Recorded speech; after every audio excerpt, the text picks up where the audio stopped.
swallow this.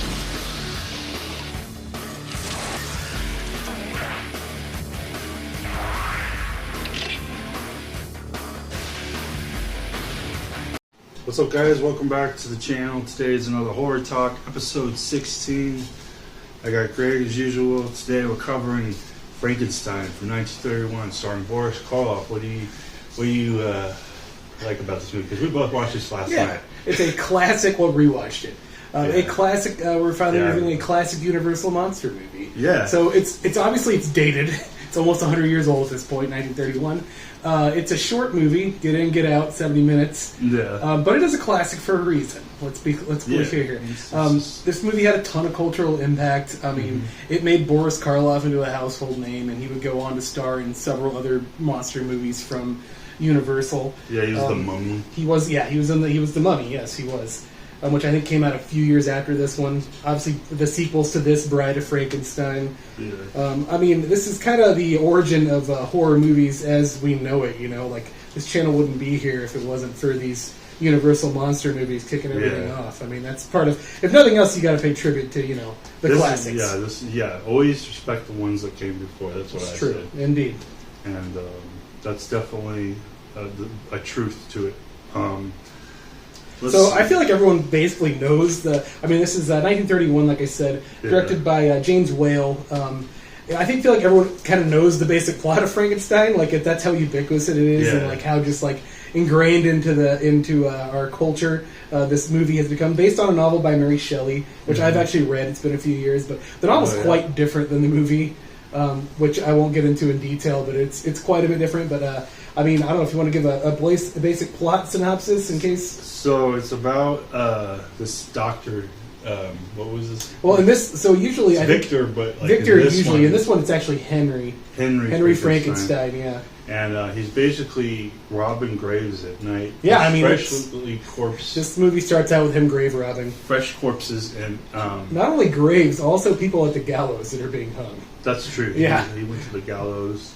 Wherever you get body parts. It's a really gothic atmosphere. Oh, definitely, yeah. But this is kind of the start shot of that one. Gothic. Oh yeah. Looks great in black and white. I think that just the whole design of him, with the bolts on his neck is pretty cool. It's iconic. It's very iconic. I mean, it's like become like... I mean, you could take anyone, almost anybody, and show them this, and they would know immediately it's Frankenstein. They might call it Frankenstein, but it's Frankenstein's monster. Yeah, it's the monster. Yes, the monster. Whereas in the book, I said I wouldn't get to the book, but I'm going to mention this. The monster was quite different looking. It was 8 feet tall. It had like yellow skin and like black lips and dark hair. Wow. So I mean, it didn't have the bolts in the neck either. So quite a bit different. I mean, this I feel like they kind of made it their own thing, which is it's great. It's prevailed. Must have elaborated with this one and just like what they read from the book, and then it's like, well, let's tweak it a little bit and make it scary for audiences. For sure. I mean, I think they just kind of worked with whatever makeup effects they had back then, to make the monster. Back to the plot. So he's robbing graves. We got sidetracked. He's dissecting the bodies and putting them back together to make one creature. Yeah, trying to make one. He's obsessed with creating human life. Yeah, and that's a throwback to Reanimator. Reanimator's a throwback to Frankenstein. Exactly. That's what I was going to say. Yes, but also this is called the modern Prometheus, which obviously, if you know Greek mythology, Prometheus was. If I'm not mistaken, he created man, then he gave them fire, and for that he was punished. But I mean, it goes back to creating human life, because they even say in the film, his mentor, who's a doctor, also says that he's not interested in reanimating, bringing life to animals. He specifically wants to reanimate humans. He wants to create human life. Yeah. So it's very And so there's that whole scene, where he brings the people into the tower. You remember that? Oh, yeah. When he revives, he actually creates life for the monster. Yeah, he brings his fiance in and his mentor doctor. And so, back to... So he creates the monster, basically. Mm-hmm. And from there, obviously, the brain that was stolen from the lab by his assistant, Fritz, was an abnormal brain, which belonged to a criminal, apparently. Yeah. And so I guess we're led to believe that if you have a criminal brain in you, you're going to be uncontrollable. So the monster becomes uncontrollable. It eventually escapes. It goes on a little rampage spree. it murders a little girl out of Yeah, nowhere that by was tossing her into the I don't know if it's a lake. He's picking flowers. Yeah, he's just like hanging out and then like they throw it in the water. And next thing you know, he throws her he in the just water. tosses her in the water, in the lake, whatever it is, and she drowns, which is pretty dark. Pretty dark for a movie like this. Yeah, I mean, Fritz is killed first. Actually, Fritz's assistant. Yeah. He said that he was always tormenting the monster, and the monster finally got fed up, I guess, and hung Fritz hung him up by his neck and killed him. Wow. So I mean, you got a couple deaths so far already, and then obviously the little girl, her father carries her body into the town square at the same time of Henry Frankenstein's wedding. And obviously the people become enraged that this little girl was murdered by this monster, and they form an angry mob, and they go to hunt down the monster. They have the torches. And the torches, that classic, mob, torches and pitchfork, going to hunt down the monster. And they corner him in a windmill, and he's at the monster's at the top, and they set it on fire. And, that's the end of the movie, essentially. And you have to wonder if they died or not. That's true. That's the thing. We don't really know if the monster was still alive at the end. Which I kind of like that ambiguous ending. Yeah. I also mentioned that the monster does attack his bride, Henry Frankenstein's bride. So, I think that was his last straw. I think because he was trying to, he created this thing. I think he was a little protective of it. And finally, when it, did go after his fiance, I think that's where Henry drew the line, and he joined the hunt for them against the monster. I love the line, the iconic line. It's like, this is super iconic. Everyone knows that line, even if you've not seen the movie. Where he's like going hysterical because he just accomplished what he wanted to accomplish. He's been apparently he'd been trying to do this for years, and he finally achieved his goal. Yeah, and I just love the whole atmosphere, like I said earlier. Yeah, the gothic atmosphere. It's the gothic, dark the design. I mean, it's in black and white, but it's still just an excellent looking film. Yeah, I've never seen this one in color. I don't know if I'm sure someone's put it in like a coloration version or transferred or something, but it just kind of, to me, doesn't make any sense to, this is how the movie was meant to be enjoyed, Yeah, it's black and white. It's black and white. It looks great. This is the Blu-ray version.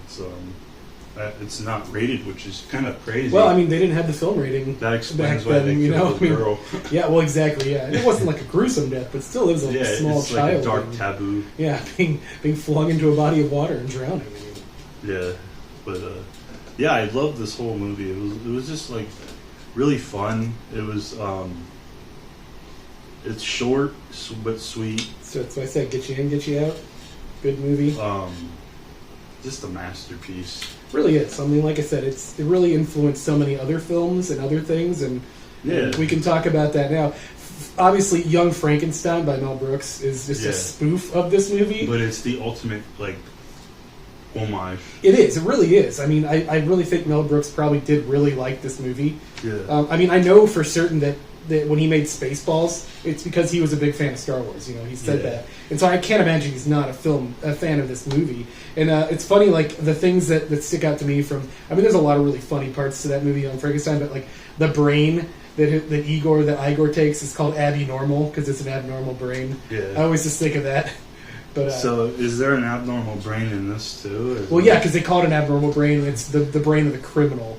But they kind of make fun of it in Young Frankenstein. Where they make fun of the name. Yeah, Abby Normal, and then I think Igor says it's from someone called Abby, and Abby Normal. But there's that film, and I mean this list goes on and on. Some of the maybe less obvious ones are I think Reanimator by Stuart Gordon. What I said earlier. Yeah, Colin Clive, who plays Henry Frankenstein in this movie. His line delivery and just his basic mentality reminds me so much of Jeffrey Combs' Herbert West. Yeah, I really think that Stuart Gordon and Jeffrey Combs took influence from Colin Clive in this movie to develop the character of Herbert West on screen. Yeah, I mean he's kind of obsessed with the same thing. He wants to create life, And just wants a cure for death. Exactly. So yeah, I mean that's a big one. Another one. That's a good one. Another one I was going to say is Monster Squad, because obviously there's a Frankenstein monster in Monster Squad, and specifically, I think what really links it so much. Not only does he have the iconic look, I mean the monster in Monster Squad looks like this, but not only that, it's his relationship with the little girl Phoebe, and I think that was a direct I think they did that on purpose, just to show that, like, just to call back to this movie to one, and then also I think to make you, like, the audience think, like, is the girl ever in danger in Monster Squad? Which clearly she's not. No, but we she'd don't actually be friends. Yes, with exactly. And we don't know that though, but I feel like that was a deliberate choice of the movie Monster Squad to put Phoebe in there and have her buddy up with Frankenstein's monster. That makes sense. Yeah. Let's see. Final thoughts. I think, this has been spooked a lot. Definitely. Like I was going to say Frankenhooker. Yes, that's a classic. Frank Hands in the Water. Yeah, Frankenhooker is obviously, he makes a monster, but out of prostitutes. Yeah. I mean, and Doug Bradley, who was Pinhead. Yeah, I met him a couple times. This is his favorite movie. Oh wow, I didn't know that. It makes sense. So there you go. Yeah, Pinhead's favorite movie right there. Exactly. So I just had to add that little note there. But you have any final thoughts on Frankenstein? I mean, like I said, it's so influential. I mean, we wouldn't be where we are without it. So I'd say go give it a watch. You can find it. It's in the public domain. You can find it online in probably multiple websites. Yeah. So I mean, go check it out if you haven't seen it.